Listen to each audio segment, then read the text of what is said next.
Movie की शुरुआत तो होती है और एक औरत शॉपिंग करके मॉल से बाहर निकल रही होती है। तो इसके मुंह से धुआं निकलने लगता है और इसका जिस्म अंदर ही अंदर जलना शुरू हो जाता है और जल्दी वो ज़मीन पर गिरकर मर जाती है। और वहीं पे खड़ी एक नीली जैकेट वाली औरत ये देखकर काफ़ी ज़्यादा डर जाती है। और जब वो अपने आसपास के लोगों को एक एक करके मरता हुआ देखती है तो उस औरत ने देखा कि मरने वाले चल रहे होते हैं। तो वो फ़ौरन सबसे कहती कि कोई भी मूव ना करे वरना वो भी मारे जाएंगे। और फिर देखते ही देखते सारे लोग वहाँ पे एक एक करके जो चल रहे थे ज़मीन पर गिरकर मर जाते। इनमें से बाकी लोग जल्दी वहाँ पे हिलने की हिम्मत नहीं कर पाते और फिर सीन चेंज होता है और आईएफ एजेंट डॉक्टर बिशॉप वहाँ पहुँचते हैं और उनकी जांच पड़ताल के बाद उन्हें पता चलता है कि हवा से पैदा होने वाले कोई भी जहरीली चीज़ें इन्हें नहीं मिली और ये बात उन्हें उलझन में डाल देती है। डॉक्टर बिशॉप एक साइंटिस्ट हैं और इन्होंने अपनी करियर में ऐसी अजीब गरीब चीज़ें कभी नहीं देखी। और फिर डॉक्टर बिशॉप मॉल के अंदर इंटर होते हैं तो इन्हें मालूम होता है कि यहाँ पे कुछ विक्टिम मौजूद है।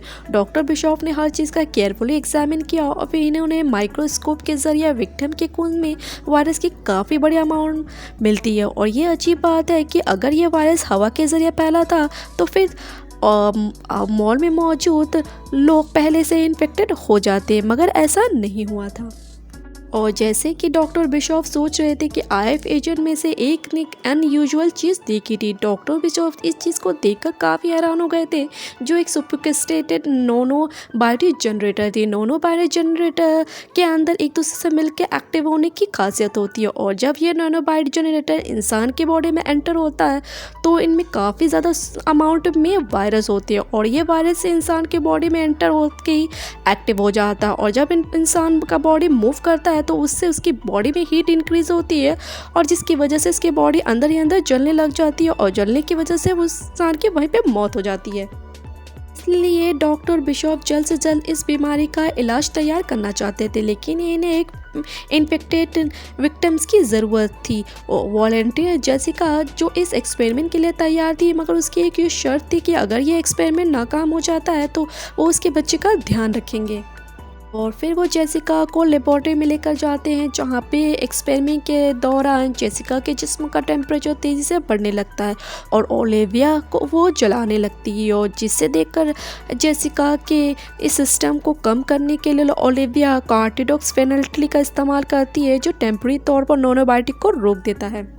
और वो लोग इस बीमारी का एंटीडोट तैयार करने में कामयाब हो जाते हैं और पीटर इसे अपनी बॉडी में इंजेक्ट कर लेता है।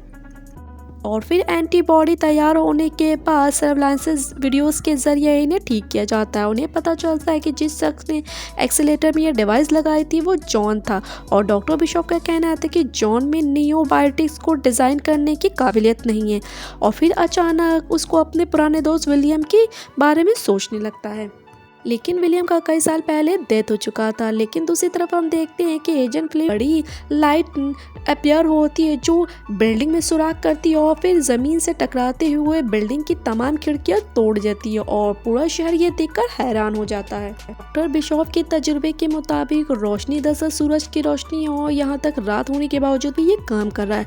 ये कोई शख्स है जो सूरज की रोशनी को रिफ्लेक्ट करके इस बिल्डिंग पर फोकस करने के लिए 2 प्राइवेट सैटेलाइट का इस्तेमाल कर रहा है, लेकिन इसका असिस्टेंट को जल्दी ही इसका जवाब मिल जाता है। शहर के जोग्राफिकल डेटाबेस की बुनियाद से इसे पता चलता है कि बिल्डिंग के नीचे तेल का एक बहुत बड़ा ज़ख़ीरा है और एक बार जब ये सफ़ेद बिंग जल जाएगा तो ये ब्लास्ट हो जाएगा। और इसके पीछे का साइंस बिल्कुल इस तरह है जैसे सूरज की रोशनी को फोकस करने के लिए मैग्नीफाइंग ग्लास का इस्तेमाल किया जाता है और अगर वक्त रहते ही इस रोशनी को बंद नहीं किया गया तो पूरा शहर जल जाएगा। और रोशनी को रोकने के लिए इन्हें एंटीने को बंद करना पड़ेगा और सैटेलाइट को भी कंट्रोल करना पड़ेगा। इसलिए डॉक्टर बिशॉप ने फॉरेन एजेंट ओलिविया और पीटर को फ़ोन किया और दोनों को जल्दी इस बिल्डिंग में पहुंचने के लिए और वो एंटीने को तलाश करने के लिए कहा। दोनों अलग अलग होने का फैसला करते हैं। पीटर ओलिविया से कहता है कि इन्हें एक ही वक्त में एंटीना भी बंद करना होगा वरना पूरा शहर ख़त्म हो जाएगा।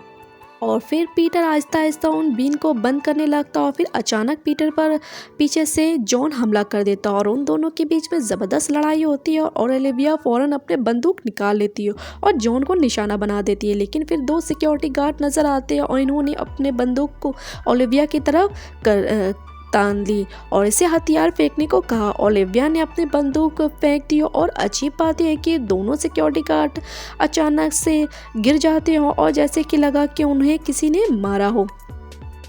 और फिर ओलिविया और जॉन के बीच में एक काफ़ी ज़बरदस्त लड़ाई होती है और ओलिविया जॉन को काफ़ी मारती है और मारते मारते वो एक सेटेलाइट से टकरा जाता है और धीरे धीरे जलकर वहीं पर उसकी मौत हो जाती है। और फिर हम देखते हैं कि और फिर मूवी के आखिर में हम देखते हैं कि डॉक्टर बिशॉप अपने पुराने दोस्त विलियम से मिलते हैं और मूवी यहीं पर एंड हो जाता है।